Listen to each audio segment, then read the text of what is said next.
Hey sports card fans, it's John Wade Boggs fan. Hope you're all doing well. For my Warren Spahn run, I've done a pretty good job in picking up most of his earlier cards.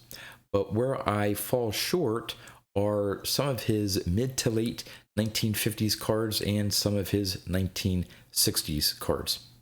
Well, I added one more card to his run, his 1959 Topps card, and it is the sixth card off my 100 cards for $10,000 list. So I'm going to turn the camera around and show it off. All right, really excited to pick up another Warren Spahn card, and here it is, the 1959 Topps card. Picked this up in a PSA 5. Now this one here, if you're familiar with the 59 Topps Warren Spahn, there are three different variations. This one is on the back. It has born in 1921. There's a version where it says born in 1931, and then I think there's a version where the 3 in 1931 is partially missing. I didn't really care which version of the card I added. I'm not sure if I'm going to go after any of the other versions. I think this one may be the more common, born in 1921. I think maybe one or two of the other ones maybe a little bit harder to find. Again, that really didn't factor into my purchase here, but really nice copy here for a PSA 5. The cards with the yellow border here, or the yellow background, I should say, sort of hard to see the centering because it sort of bleeds into the white border, but overall, hopefully you can see here, fairly well centered. Nice copy. The 1959 Topps cards, I don't know, the front design, I just haven't fallen in love with it. It is a nice design, but I really like the back, the Christmassy colors of the back. Here's the back of the card. A little off center, maybe left to right, but again, overall presents very well. I didn't go for a PSA 4, which is sort of my go-to, but found this PSA 5 for an auction, and I think I got it at a very good price. I will talk about that a little bit later. What I thought I would do is just quickly show off some of the other Warren Spahn cards I have in my collection toward his Playing Days run. Of course, I have his 1948 Bowman rookie card. I have his 1949 Bowman. I am missing his 1950 Bowman. That's one of the cards on my 100 cards for $100,000 list. Maybe it's one that I'll be able to find at the National. I just haven't found the right copy on eBay, or if one's come up, I just don't have the funds available at the time. But here's his 1951 Bowman, which is the same image as his 1950 Bowman. I have his 1952 Bowman.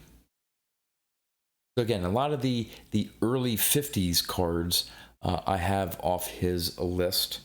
Here's his 1953 Bowman, such a gorgeous card. And I have his 53 Topps. Of course, that's one of the ones in a Beckett slab that one day I will free from that slab and have it put in a PSA slab. And another Beckett graded copy, his 1956 card. And then going into the 60s, I only have two cards of his from the 60s. Here's his 1962. And then his 1963. Really like that card. All right, but back to the card in question here, the 59 Topps that I picked up. I want to give a sort of a summary of what I was targeting for this card, what I paid, and then the overall summary of where I am after card now number 6 that I've picked up on my list.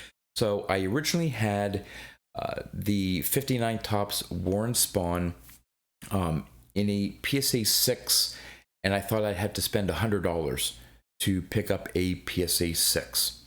Well, obviously I went with a PSA 5. Again, wasn't targeting a specific number grade. I've been looking for auctions, and I saw this one well centered. It happened to be a 5. If it was a 6, I would have gone after it. If it was a 4, I would have gone after it because, again, I like the overall centering of the card. And so with this PSA 5, the current range through VCP was on the low end. PSA 5s were going for $48. On average, they were going for $63. And on the high end, I think the highest price recently paid for a PSA 5 was $85. So again, on my list, I had a PSA 6 thinking I'd have to spend $100. Well, all in with this auction, so the winning bid plus shipping plus tax, I'm in for only $55. So I'm between the low and average current comps, if you want to call it that, for a PSA 5. So I think I did really well on this purchase, and of course saved $45 from what I thought I would have to spend when I put the list together. So as a total summary so far of the 6 cards that I now have off that 100 cards for $10,000 list, for the 6 cards I thought I would have to spend $515. Well, so far I've only spent $315, so I am $200 under what I thought I would have to spend based on the PSA grade and estimated price for that PSA copy. Again, I've been able to drop down a grade or two in certain circumstances to save money, but I've also, I believe, gotten some pretty good deals based on the grade that I actually went after.